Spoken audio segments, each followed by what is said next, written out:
we have with us Honorable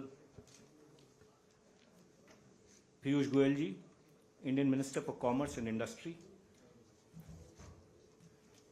Consumer Affairs, Food and Public Distribution and Textiles.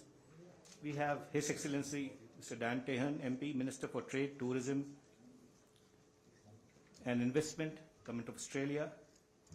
We have Secretary Department of Tourism here with us. We have Excellency High Commissioner of Australia, Mr. Barry Farrell, with us. Thank you for joining us on the stage. We are at the cusp of historic association partnership, friends. India and Australia, the two great democracies, are proudly marching towards a great future. Relentless, deep engagement has been taking place between the two ministers. Without wasting much time, may I request Sir to give an opening address, and I request our guests from Australia to speak as well. Sir, please. Thank you very much, Mr. Narayan. Friends from the media, I am truly delighted that my good friend, His Excellency Mr. Dan Tehan, the Minister for Trade, Tourism and Investment, has taken the time to come to Delhi for the second time. In the very recent past, he had a visit to India in which we had launched our comprehensive economic partnership agreement negotiations, and I'm grateful that he has traveled to India for this near conclusion of our discussions around the free trade agreements interim portion, the early harvest part, which we had announced the last time he was here. We have had very fruitful discussions, made significant progress, and my own understanding is that Australia and India are not only natural partners in terms of the strong bonds between our leaders, between our governments, between our people, but we complement each other when it comes to trading, working together on goods, services, in a variety of ways. I believe this is a partnership between two brothers.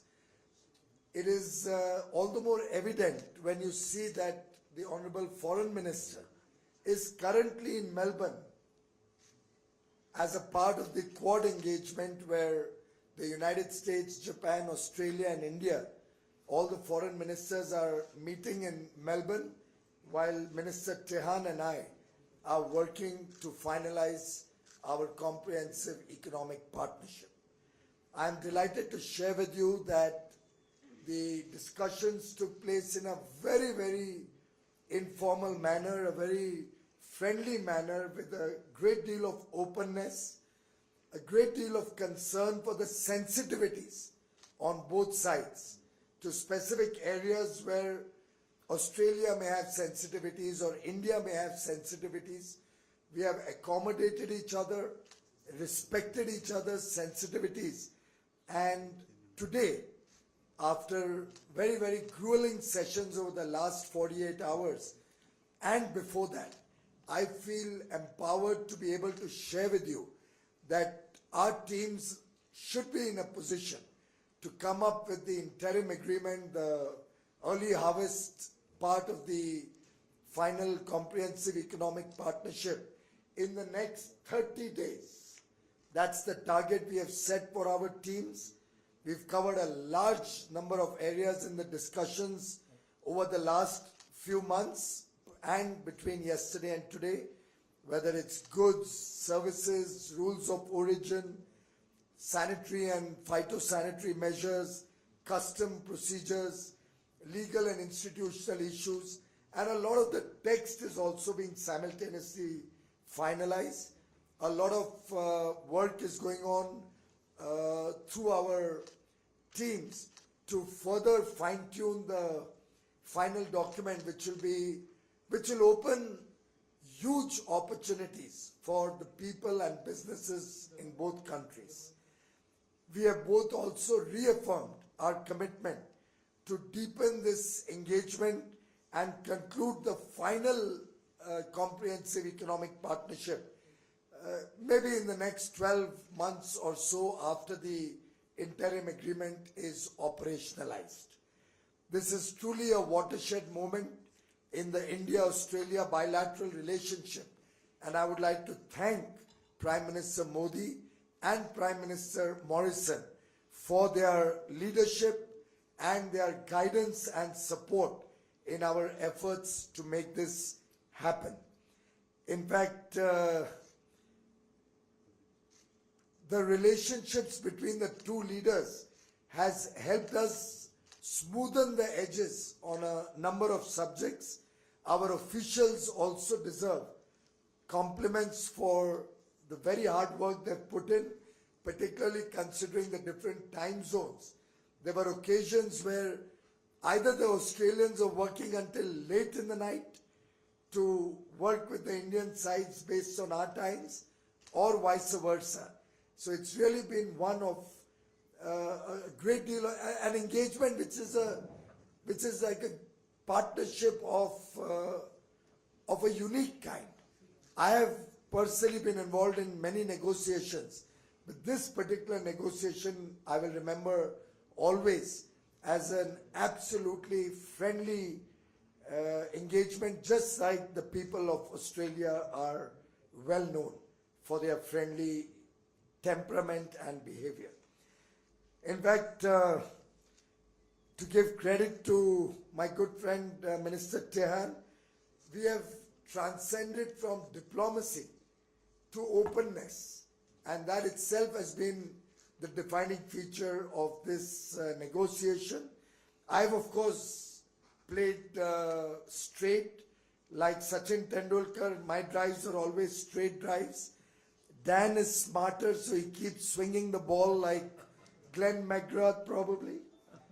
But at the end of the day, the master batsman and the master spinner, I hope, will both work together so that we have a draw, a win-win for both the countries. Ladies and gentlemen, I'd like to only conclude by saying that India and Australia are not only linked by the great Indian Ocean, but we are connected by history, our shared interests in global peace, in a transparent world order, the prevalence of rule of law in the way businesses are conducted, and therefore there is a lot of geopolitical angle and interest also in this partnership that we have got into. Of course, every free trade agreement always concludes with the Dil Chahta Hai More moment. And if any of you have seen the movie Dil Chahta Hai, shot largely in Australia, you will appreciate that the Dil Chahta Hai moment today was also covered and had the icing of the tourism MOU that we have both executed today. I think I must thank and acknowledge the Tourism Ministry led by Mr. Kishan Reddy, the Honorable Minister, Mr. Arvind Singh, the Secretary, Tourism Secretary, and the officials from Dan's side. He's of course also the Tourism Minister, but his officials and Arvind have put in a lot of effort. Thank you very much. We'll continue to ask for more, we'll continue to demand more of each other, and I think that's what friendships are all about. So thank you once again, Dan, for your visit. I'm sure the bilateral trade, which is currently at about $20 billion, is going to see a quantum leap after this agreement. Several new areas will open up for both countries, several areas where we complement each other, where we supplement each other's efforts to provide more jobs, provide new business opportunities, provide a better life for the people of our respective countries, opening up new education opportunities, new partnerships on the work front. So truly a win-win partnership between Australia and India. My good friend Mr. Tehan is going to be returning back tomorrow to Australia. He's not yet had a chance to have a glimpse of the incredible Taj Mahal, but as Tourism Minister of Australia and as my good friend, I would like to invite you in your next visit to certainly keep some time so that we can take you to show you some of the wonderful places in India, including Kevadia, which was the backdrop of our signing the world's tallest statue in the Honorable Prime Minister's home state, which is not just a tribute to the Iron Man of India, but truly is becoming a huge tourism ecosystem today.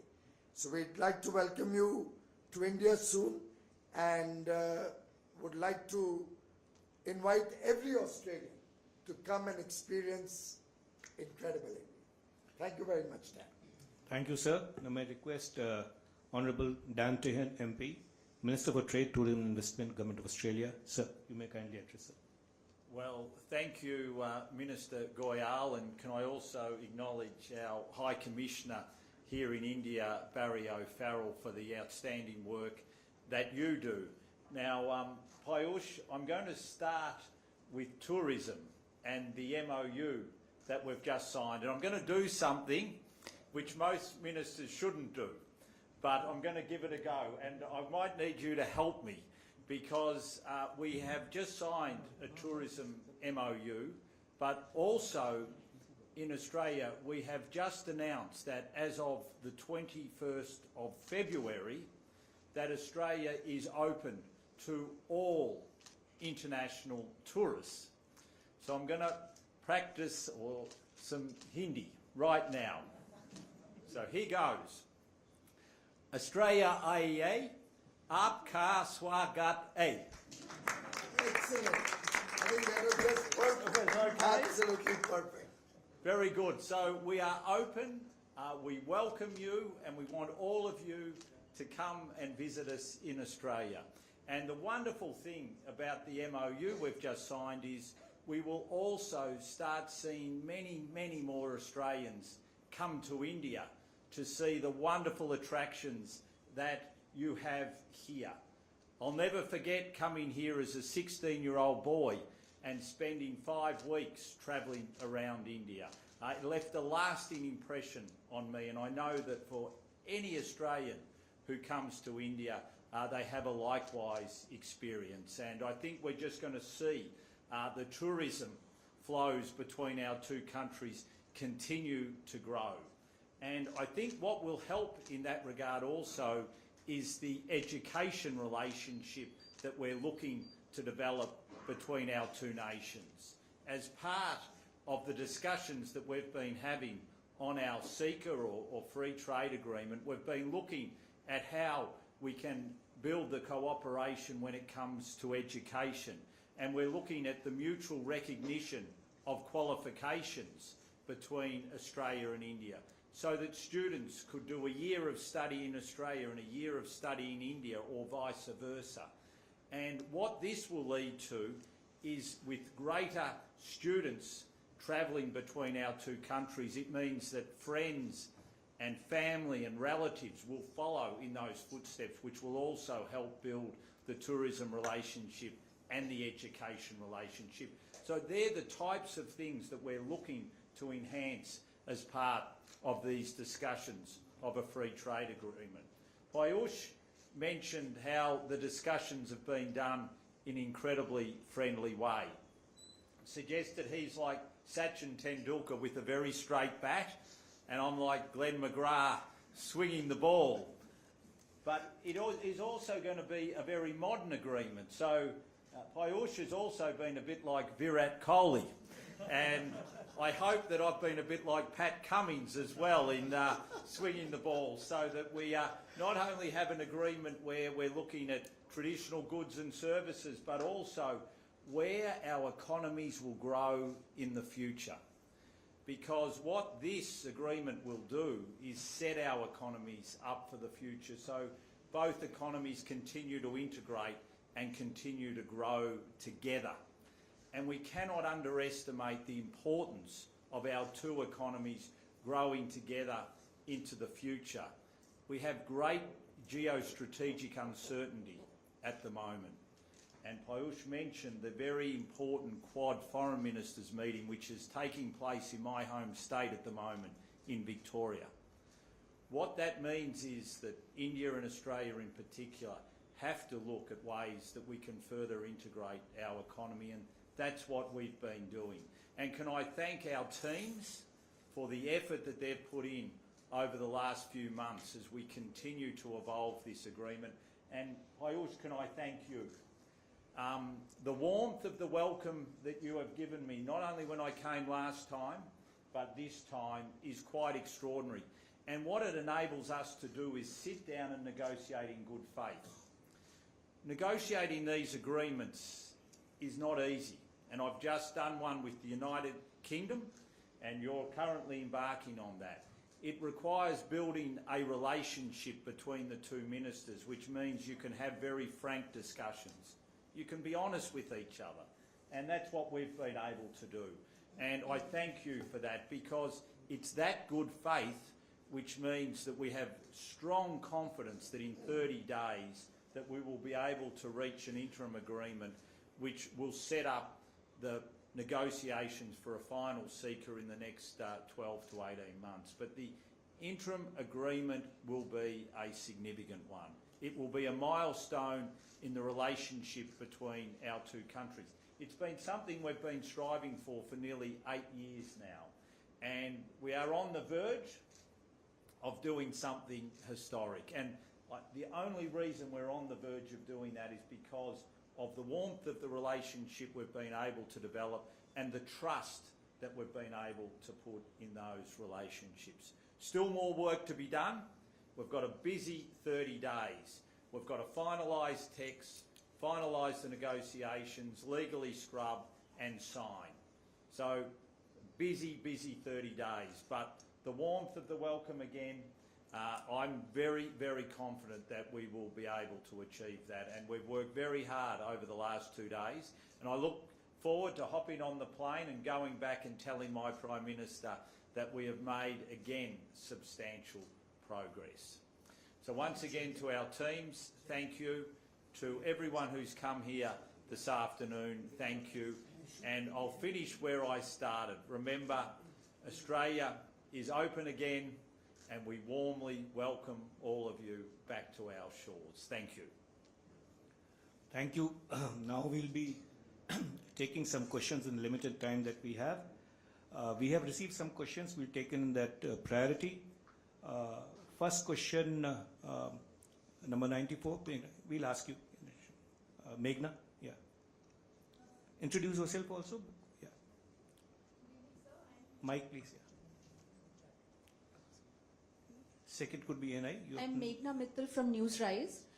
Since you said that we are at the near conclusion of the interim agreement and we have set a very specific deadline of 30 days, I wanted to know what are the kind of tariff lines that we are looking at covering in the interim agreement, and will Australian wine as well be a part of that interim agreement? Well, you are a business journalist. You do know that these things are not announced in advance. These are all comprehensive agreements with a lot of interlinkages. We'll announce it when the final agreement, the interim final agreement is given out. But I can only add to what Minister Tehan said. It's a very vast array of subjects that are being covered, which will be in the interests of both countries. Thank you. I think this was a question by many journalists. So can I just add to what Piyush has said? One of the important aspects of negotiations like these is that you can negotiate in private, when you work through these issues, and then announce it. If you announce bit by bit, then you can never build the trust and the confidence to get a comprehensive package. So the way these negotiations are done is you work together to get a package which works in the interests of both sides. But if you announce bits and pieces as you go along, it would all unravel in a matter of time. So we've had very good discussions. They continue. They've been done in good faith. And in 30 days, you will know a lot more. Thank you. The next is ANI. Yeah, please. Sir मैं शैलेश यादव हूँ ANI news agency से। मेरा सवाल है sir कि अब भारत और Australia का जो ये 360 डिग्री संबंध जुड़ रहा है, इसमें जो है क्वाड का कितना संबंध है? क्वाड विशेषकर जियोपॉलिटिकल इश्यूज या डिप्लोमेसी के आधार पर निर्धारित है और उसमें खास तौर पे हमारे विदेश मंत्री और रक्षा मंत्री का ज़्यादा बड़ा रोल है। लेकिन क्वाड से जो नज़दीकियाँ बढ़ी हैं, जो नज़दीक आए हैं चारों देश, यूनाइटेड स्टेट्स, जापान, ऑस्ट्रेलिया और इंडिया, उससे स्वाभाविक रूप से प्रभाव पड़ा है कि हम वाणिज्य में भी और नज़दीक आए।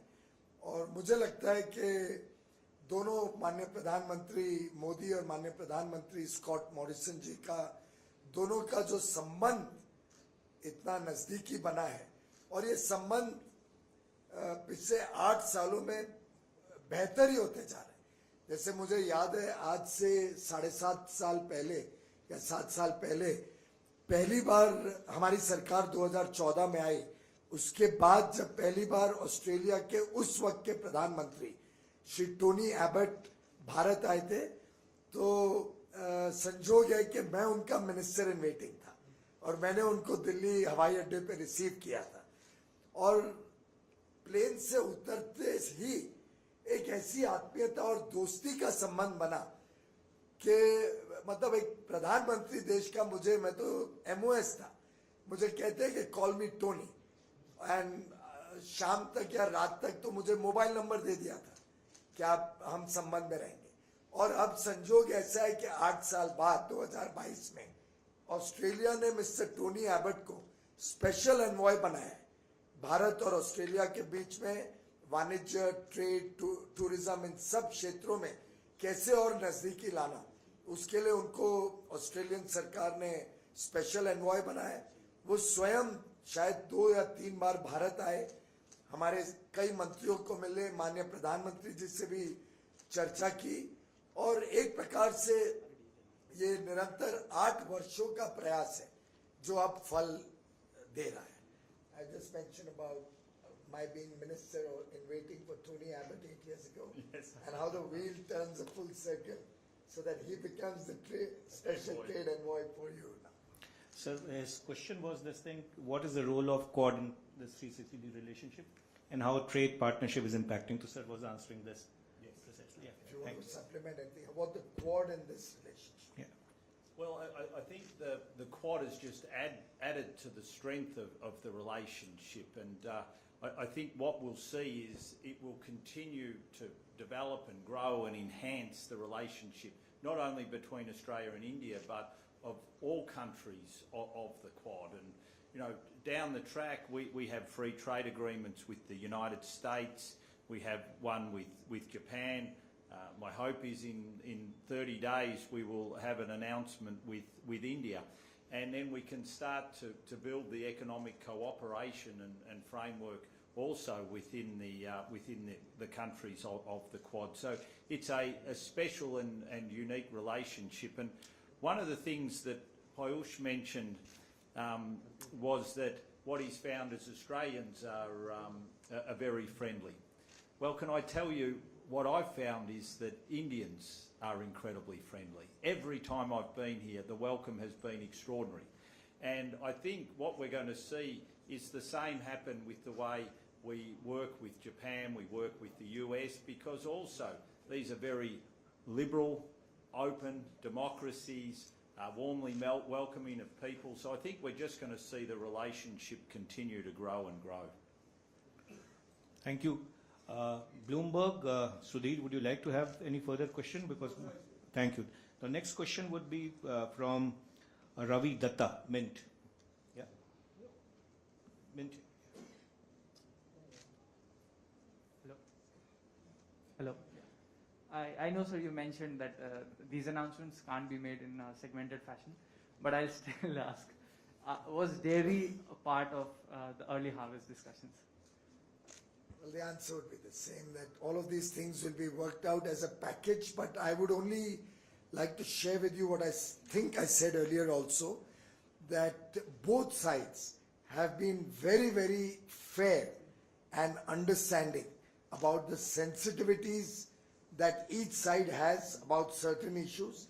Australia has certain sensitivities, India has certain sensitivities, and the good part of this friendship is that we have respected each other's sensitivities, and the agreement is an agreement which is only a win-win with absolutely no negatives for both sides and both countries. So it's a win-win agreement which will satisfy the interests of people and businesses on both sides.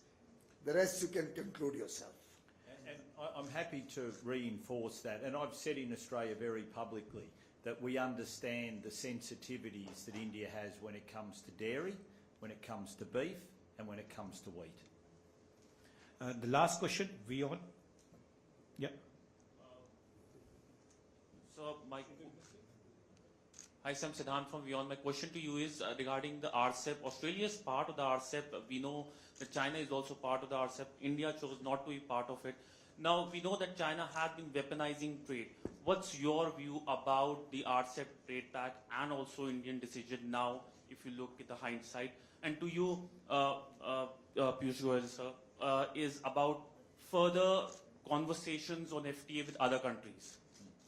So obviously I'll leave the discussion about what India did or didn't do with RCEP to Minister Goyal because that's his affairs.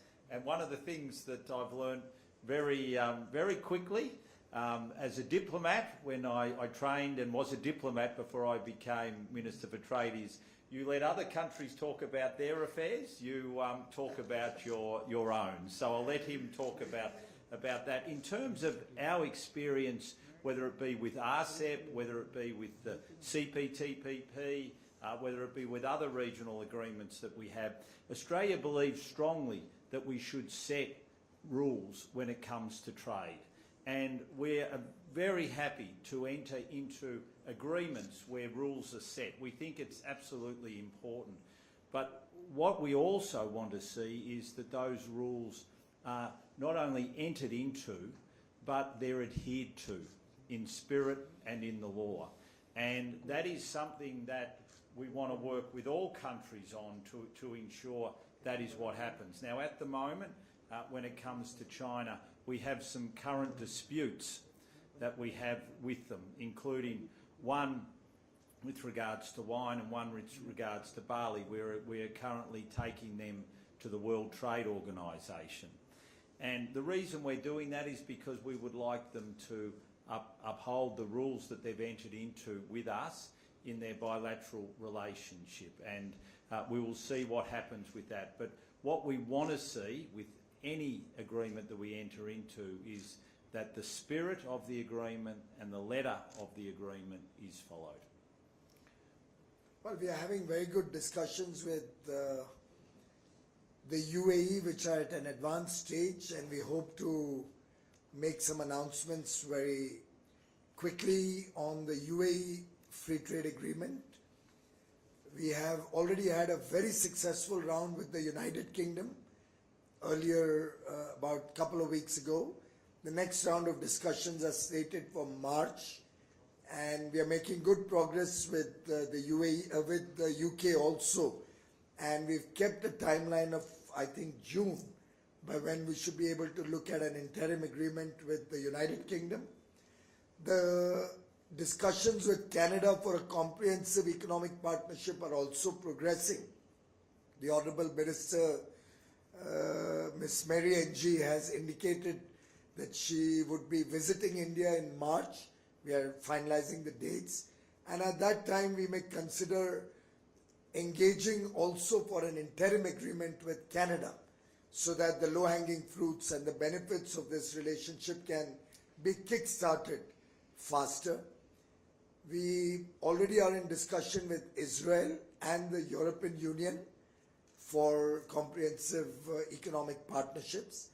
The GCC group of countries, so other than UAE, there are 5 others in that group.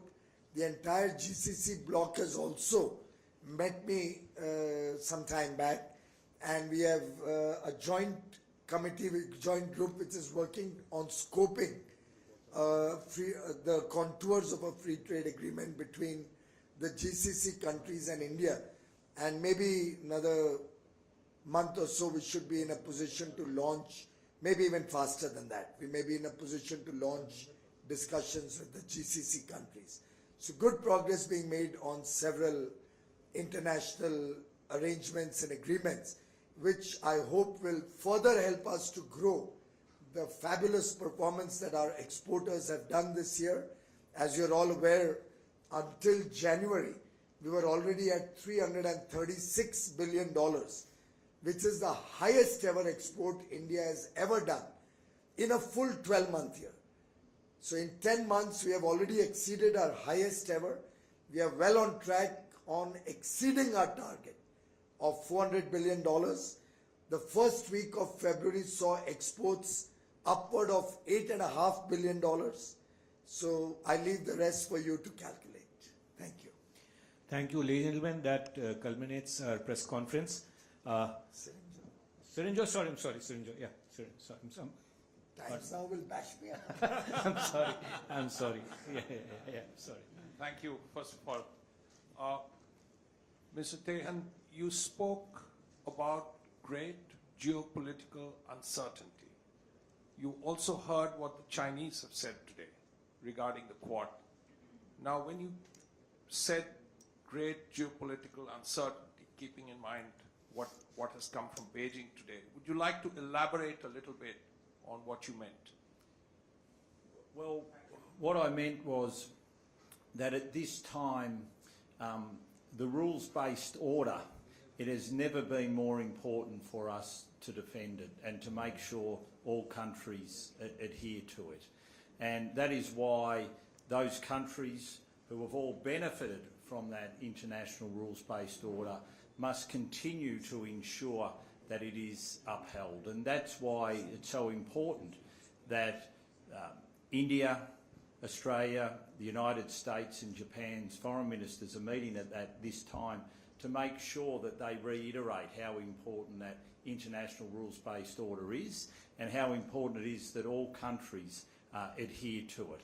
Because what we're seeing is some countries, I think, looking to change the way that international rules-based order works. And that presents challenges and uncertainty for the world at this moment. And I don't think it's in anybody's interest. Since the Second World War, we have benefited, all countries, very strongly from the international rules-based order. And what we all want to see is that continue. And I think that's why the Quad partnership is so important. Thank you. Thanks, ladies and gentlemen. Thank you very much, Dan, for your question. Still.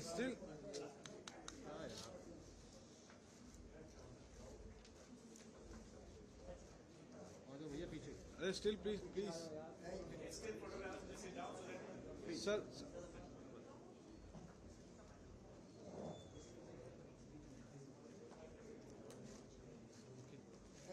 Thank you. Thanks for joining. Thank you. We'll be sending the release very soon.